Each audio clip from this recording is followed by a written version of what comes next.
नमस्कार मंडळी, पुन्हा एकदा स्वागत करतो तुमचं आपल्या एका नवीन व्हिडिओमध्ये. मित्रांनो, उद्या जोगवाडी येथे भव्य दिव्य ओपनचं मैदान संपन्न झालं आहे.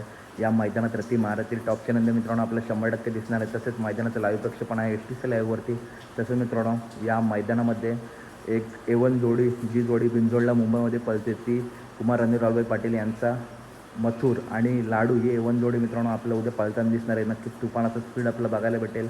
आणि मित्रांनो, आता अखिल भारतीय बैलगाडा संघटनेने नियम काढला आहे की आदल्या दिवशीच गाठाचे लाईव्ह लॉट्स काढायचे. त्याच्यामुळे मित्रांनो आत्ता 10 वाजता मित्रांनो STC लाईव्हवरती गाठाचे लाईव्ह लॉट्स काढायला सुरुवात झाली आहे. त्याच्यामध्ये मित्रांनो राहुलबाई यांच्या नावाने मित्रांनो चिठ्ठी निघाली आहे. नक्की कोणत्या गटात, तर गट क्रमांक 13मध्ये तास क्रमांक 4वरती मित्रांनो उद्या आपला मथुर आणि लाडू पळताना दिसू शकतो. पुढेसुद्धा मित्रांनो चिठ्ठी आपला बघायला मिळू शकते, परंतु मला वाटते गट क्रमांक 13मध्ये तास क्रमांक 4वरतीच उद्या आपला मथुर आणि लाडू पळताना दिसेल. तर व्हिडिओ आवडले असेल तर नक्की व्हिडिओ लाईक करा, चॅनलला सबस्क्राईब करा, कारण अशाच अपडेट नेहमी आपल्या चॅनलवरती येत असतात. भेटूया पुढच्या व्हिडिओमध्ये. धन्यवाद मित्रांनो.